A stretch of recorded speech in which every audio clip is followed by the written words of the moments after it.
दोस्तों नमस्कार। मेरा नाम अमिताभ आनंद है और आज का हिंदू एडिटोरियल का टॉपिक है ट्रस्ट डेफिसिट। ये टॉपिक जो आज का चुना गया है वो किसान आंदोलन पर है। आइए देखते हैं क्या है ये ट्रस्ट डेफिसिट का मतलब जो है, यानी कि विश्वास की कमी। उसी के बारे में ये आज चर्चा है। Apart from the fresh amendments, the centre must consider a legal guarantee for MSP. यानी कि कहा जा रहा है अपार्ट फ्रॉम मतलब कि इसके अलावे, यानी कि फ्रेश अमेंडमेंट्स जो किए गए हैं, जो ताज़ा संशोधन किए गए हैं, उसके अलावे सेंटर को यानी कि केंद्र सरकार को जो है विचार करना ही चाहिए। मस्ट कंसीडर, ठीक है ना, विचार करना चाहिए किसके बारे में? अ legal guarantee for MSP. MSP यानी कि मिनिमम सपोर्ट प्राइस, जिसको हिंदी में कहते हैं न्यूनतम समर्थन मूल्य, उसके बारे में या उसके लिए जो लीगल गारंटी या कह सकते हैं कानूनी आश्वासन के बारे में जो है सेंटर को कंसीडर यानी कि विचार करना ही चाहिए फ्रेश अमेंडमेंट्स के अलावे। The Samyukt Kisan Morcha, a federation of around 500 farmer organisations, has resolved to intensify its agitation against three farm laws hurriedly enacted by the center। कहा जा रहा है कि ये जो संयुक्त किसान मोर्चा है, ठीक है, जो कि एक संघ है। किस चीज का संघ है?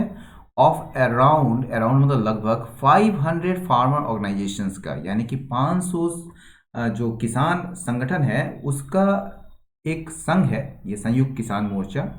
उसने संकल्प लिया है, हैज रिजॉल्व्ड। किस चीज के लिए संकल्प लिया है? टू इंटेंसिफाई इट्स एजिटेशन, अपने आंदोलन को बढ़ाने के लिए, ठीक है ना। किसके खिलाफ? Against three farm laws. ये जो थ्री मतलब तीन जो कृषि संबंधित जो कानून है उसके खिलाफ अपने आंदोलन को बढ़ाने के लिए संकल्प लिया है, जिसे हरिडली इनेक्टेड किया गया था, जिसे जो है अधिनियमित किया गया था या कानून बनाया गया था सेंटर के द्वारा। After dismissing the protest as ill-informed and motivated initially, the center has offered to make changes to the laws, but the farmers have now called for a Bharat Bandh on December 8। ठीक है, कहा जा रहा है इसने खारिज करते हुए प्रोटेस्ट को, इस विरोध प्रदर्शन को जो है खारिज करते हुए, किसके रूप में? इल इन्फॉर्म्ड मतलब कि गलत तरीके से ये सूचित, मतलब कि ये जो किसान जो हैं वो उनको जो है गलत सूचना प्राप्त है, या फिर वो प्रेरित हैं किसी चीज़ से, या राजनीतिक रूप से या किसी भी चीज़ से जो है वो प्रेरित है शुरुआत में, ठीक है ना। शुरुआत में मतलब कि किसानों का जो ये प्रोटेस्ट है उसको किस रूप में उन्होंने खारिज कर दिया सेंटर ने? एक इल इन्फॉर्म्ड के रूप में और मोटिवेटेड के रूप में, यानी कि गलत सूचना पर आधारित ये प्रोटेस्ट था और मोटिवेटेड प्रोटेस्ट था। तो वो जो है शुरुआत में इसको खारिज करते हुए या खारिज करने के बाद सेंटर ने पेशकश किया है, द सेंटर केंद्र सरकार ने जो है क्या किया है? पेशकश की है क्या करने की? To make some changes to the laws, इन कानूनों में कुछ बदलाव करने की पेशकश की है। But the farmers have now called for a Bharat Bandh on December 8। लेकिन जो किसान हैं उन्होंने क्या किया है? उन्होंने आह्वान किया, कॉल फॉर मतलब आह्वान करना या मांग करना, किस चीज़ का? भारत बंद का, दिसंबर 8 को, 8 दिसंबर को। Thousands of farmers camping on the outskirts of the national capital are skeptical of the government claim that these laws would make agriculture more lucrative and secure by allowing market forces to play। देखिए, thousands of farmers, हजारों किसान जो हैं, जो कि camping, camping जो है यहाँ पर पार्टिसिपल है, ठीक है ना, on the outskirts of the national capital. कहने का मतलब ये है कि नेशनल कैपिटल यानी राष्ट्रीय जो राजधानी है उसके बाहरी इलाकों में डेरा डाले हुए जो हजारों किसान हैं, ठीक है, वो स्केप्टिकल हैं, मतलब कि संदिग्ध हैं किसके बारे में? मतलब कि उनको जो है भरोसा नहीं है, एक तरीके से संदेह व्यक्त कर रहे हैं सरकार के इन दावों के बारे में।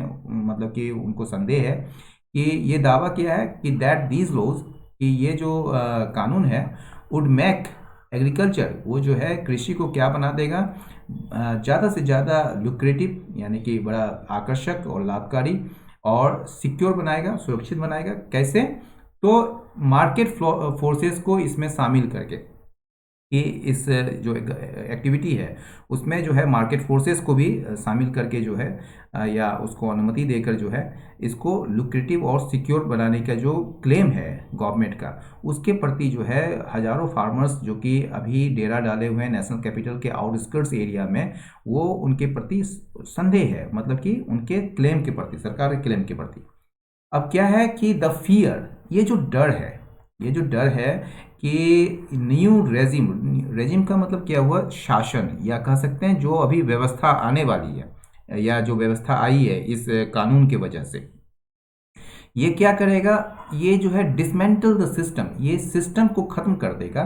ये सिस्टम किस चीज का है, procurement under the minimum support price, ये जो न्यूनतम समर्थन मूल्य के तहत जो खरीदारी की जाती है, ठीक है ना, उपज का, किसानों के उपज का, वो सिस्टम को जो है ये न्यू रेजिम में खत्म हो जाएगी, ठीक है। एंड लीव फार्मर्स, और ये सिस्टम के वजह से जो है, ये न्यू रेजिम की वजह से फार्मर्स जो है किसके नियंत्रण में होंगे, कॉरपोरेशन के नियंत्रण में होंगे, ठीक है ना, मतलब उसके मर्जी में होंगे, उसके दया में होंगे वो, ठीक है ना, फार्मर्स। और ये जो फियर है ये सीधे आ गया आपका, ये पूरा का पूरा दैट से जो शुरू हो रहा है ना, ये क्लॉज है यहाँ तक, और ये फियर के बारे में बता रहा है कि ये फियर है, और ये फियर जो है, सेंटेंस यहाँ खत्म हो जाता है, फियर इज रियल। और फियर क्या है उसके बारे में बता दिए, that the new regime will dismantle the system of procurement under MSP and leave farmers at the mercy of corporations, is real. ठीक है, रिस्पॉन्डिंग टू कंसर्न्स, उनकी चिंताओं का जवाब देते हुए सेंटर ने सुझाए हैं कुछ सुरक्षा से जुड़े कदम या सुरक्षा उपाय सुझाए हैं, ताकि ये जो लैंड एलिनिएशन जो है वाया कॉन्ट्रैक्ट फार्मिंग, ये जो अनुबंध के माध्यम से जो कृषि करना है, ठीक है ना, फार्मिंग जो किया जाना है, उसके तहत या उसके माध्यम से जो लैंड एलिनिएशन है, यानी कि भूमि से अलगाव, मतलब कि एक तरीके से कहिए कि किसान जो है अब कॉन्ट्रैक्ट फार्मिंग के तहत जो है, जो कॉन्ट्रैक्ट दिया है जिस कंपनी ने या जिस व्यक्ति ने, जिस प्राइवेट प्लेयर्स ने, तो उसमें जो है किसान उसी के अनुसार सब काम करेंगे, ठीक है। तो उसके वजह से जो है, जो लैंड एलिनिएशन जो हो जाएगा, एलिनिएशन मतलब अलगाव जो हो जाएगा किसानों का, उसको रोकने के लिए जो है सरकार ने कुछ सुरक्षा उपाय मतलब कि सुझाए हैं, जैसे कि strengthening the state run Mandi system and ensuring it's equal footing with private buyers through equalising taxes. पहला उपाय क्या है, देखिए, पहला उपाय क्या है कि जो राज्य द्वारा संचालित जो मंडी व्यवस्था है ना, उसको मजबूत करना, और क्या करना, इसके यानी कि राज्य द्वारा संचालित जो मंडी सिस्टम है उसका इक्वल फूटिंग सुनिश्चित करना। इक्वल फूटिंग का मतलब है कि समान सिचुएशन, समान स्थिति लाना प्राइवेट प्लेयर्स के साथ, प्राइवेट बायर्स के साथ। कैसे इसको लाया जा सकता है, थ्रू इक्वलाइजिंग टैक्सेस, यानी कि करों को बराबर करके। दूसरा क्या है, allowing grievance redress in civil courts rather than just in the office of the sub divisional magistrates. कहा जा रहा है कि आप जो, आपकी जो भी किसानों की जो भी शिकायत होगी उसको दूर, रिड्रेस में दूर करने के लिए जो है अब सिविल कोर्ट्स में अलाउ किया जाएगा इस चीज़ को, न कि सब डिविजनल मैजिस्ट्रेट्स के कार्यालयों में ये चीज़ होगा, ठीक है ना। और तीसरा क्या है, and ensuring proper verification of private traders, और प्राइवेट ट्रेडर्स जो होंगे, निजी जो व्यापारी होंगे, उसका प्रॉपर सत्यापन जो है ना, उचित ढंग से सत्यापन सुनिश्चित करना। तो ये सब कुछ सेफगार्ड्स जो हैं जिसको कि सेंटर ने सुझाए हैं, ठीक है। It has not however offered a legal guarantee of MSP and the question of power subsidies also remains contentious. इसने जो है, इट मतलब सेंटर, तो सेंटर ने जो है हालांकि पेशकश नहीं की है लीगल गारंटी को एमएसपी का, यानी कि एमएसपी पे जो है, जो प्रोक्योरमेंट होना है उसके लीगल गारंटी को मतलब पेशकश नहीं की है। और जो क्वेश्चन ऑफ पावर सब्सिडीज है, यानी कि बिजली से संबंधित जो सब्सिडी दी जाती है किसानों को, उसका जो सवाल है वो अभी भी विवादास्पद बना हुआ है, कंटेंसस बना हुआ है, ठीक है ना। The Narendra Modi government has a declared policy of ensuring farm prices that are at least 50% more than the input costs. अब जो नरेंद्र मोदी की जो सरकार है उसका अपना एक घोषित नीति है। ये नीति क्या है? Of insuring farm prices that are at least 50% more than the input cost. यानी कि इसका पॉलिसी ये है कि आप फार्म प्राइसेस को, मतलब कि जो आपका फसल की जो कीमत है उसको सुनिश्चित करना जो कम से कम 50% अधिक हो इनपुट कॉस्ट, यानी कि जो लागत आ रही है आपकी उससे 50% अधिक आपको जो है फार्म प्राइसेस मिलनी चाहिए। तो उसका एक नरेंद्र मोदी गवर्नमेंट का जो है एक डिक्लेयर पॉलिसी है ये, ठीक है ना, कि उन्होंने ये डिक्लेयर किया हुआ है कि फार्म प्राइसेस जो है कम से कम 50% जो है वो इनपुट कॉस्ट से ज़्यादा होनी ही चाहिए। This has remain more an intent. ये जो है, ये जो पॉलिसी है, ठीक है, ये मनसा ही बनी हुई है, न कि रियलिटी। वास्तविकता के अपेक्षा ये अभी इरादा ही, या कह सकते हैं ये नरेंद्र मोदी सरकार की ये मनसा ही बनी हुई है, वास्तविकता में कोई काम नहीं हुआ है इसमें। And the discussion has also been muddled. और जो ये बातचीत है, जो वार्ता है इससे संबंधित, इसको लेकर, हैज ऑल्सो बीन मडल, मतलब वो भी बड़ा कंफ्यूजिंग रहा है, वो भी बड़ा कंफ्यूज हो गया है कि मतलब मडल का मतलब धुंधला होना या अव्यवस्थित होना। किसकी वजह से? By the government's refusal to include rental value of the land in input cost. यानी कि सरकार के द्वारा इनपुट कॉस्ट में जो जमीन का रेंटल वैल्यू है, जो मतलब किराया का जो मूल्य है, ठीक है ना, किराए का जो वैल्यू, जो भी वैल्यू है, ठीक है, उसको शामिल करने से सरकार के द्वारा जो इनकार करने से जो है ये डिस्कशन और ज़्यादा कंफ्यूजिंग हो गया है, बड़ा कंफ्यूज्ड हो गया है, ठीक है, मतलब कि अव्यवस्थित हो गया है। Agriculture has to remain environmentally sustainable and remunerative for farmers. कहा जा रहा है कि कृषि जो है हैज़ टू रिमेन, इसको होना पड़ेगा या होना ही है क्या? इन्वायरमेंटली मतलब पर्यावरणीय, सस्टेनेबल अस्थाई, ठीक है ना, और रेमुनरेटिव लाभकारी, जिसको लुक्रेटिव भी कह सकते हैं, किसके लिए? फार्मर्स के लिए। यानी कि कृषि जो है किसानों के लिए जो है वो इन्वायरमेंटल रूप से, मतलब कि पर्यावरण के संबंध में या पर्यावरणीय रूप से जो है वो सस्टेनेबल यानी कि अस्थायी होनी चाहिए, और रेमुनरेटिव होनी चाहिए, मतलब लाभकारी होनी चाहिए किसानों के लिए। Significant challenges have emerged with regard to this benchmarks.